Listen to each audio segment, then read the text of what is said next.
লাল diary পর্ব ৪। কে এই নিষাদ? শুধু এইটুকুই মনে হচ্ছে নিষাদ নামটা কোথায় যেন শুনেছি।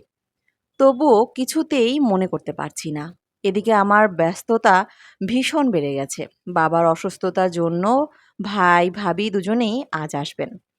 তাদের যত্নার্থীর কোনো ত্রুটি রাখা যাবে না। রাফির আদেশ।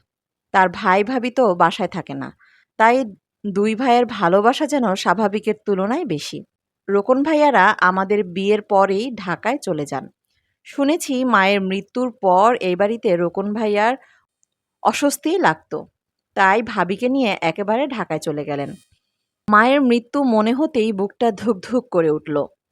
মনে পড়ল লাল ডায়েরির কথা। এই দুদিন এত ব্যস্ত ছিলাম, কোনোভাবেই ডায়েরির কাছে যেতে পারিনি। আজকে যাব, শত ব্যস্ততার মাঝেও যাব। মায়ের মৃত্যুর রহস্য আমাকে জানতেই হবে। বাবার অসুস্থতা যেন কমছেই না। ভাইয়া ভাবি এসেছেন। তারা আসার পর বাবা আরও অসুস্থ হয়ে গেলেন। ভাইয়াকে দেখে জড়িয়ে ধরে কেঁদে ফেললেন। ভাবি বেশ অবাকই হলেন। বাবার মতো এমন সাহসী রাগী মানুষ খুব কমই আছেন। হঠাৎ তার এই ভেঙে পড়া ব্যাপারটা কোথায় যেন গড়বড় ঠেকছে। কোথায় যেন বিশাল একটা রহস্য লুকিয়ে আছে। ভাবি আমার দেখা একজন অসাধারণ মহিলা। তিনি আমাকে বলেই ফেললেন, বাবার কি হলো বলো তো রত্না? বাবাকে তো কখনো এমন ভেঙে পড়তে দেখিনি। আমি কি বলবো সঠিক বুঝে উঠতে পারছিলাম না। একটু ভেবে বললাম, কি জানি ভাবি, আমিও কিছু বুঝতে পারছি না। গত দুদিন থেকেই বাবাকে অদ্ভুত লাগছে।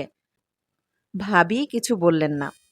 সারাদিনের সমস্ত ব্যস্ততা কাটিয়ে রাতে আমি ফ্রি আছি। রাফিও ঘরে নেই। ভাইয়া ভাবির সাথে ড্রয়িং রুমে গল্প করছে। আমার মেয়ে রাহা এখনো ঘুমায়নি। ওর বাবার দেরিতে ঘুমানোর অভ্যাস। ওর বাবাই এর জন্য দায়ী। রাত করে বাড়ি ফেরার অভ্যাস আছে। মেয়েটা আবার বাবার ভক্ত হয়েছে।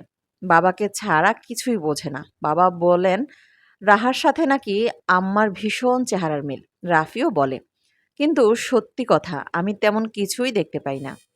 ২ বছরের বাচ্চার সাথে বড় মানুষের চেহারার মিল হয় কি করে বুঝি না। হতে পারে এটা আমারই অজ্ঞতা। রাহা আছে ভাবির কাছে। ও ভাবির খুব আদরের। শুধু ভাবিরই না, ভাইয়ারও।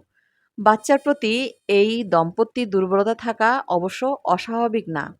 ৮ বছরের বিবাহিত জীবনে তারা মা-বাবা হননি।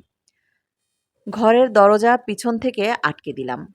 আলমারির ভেতর থেকে নীল শাড়িটা বের করলাম।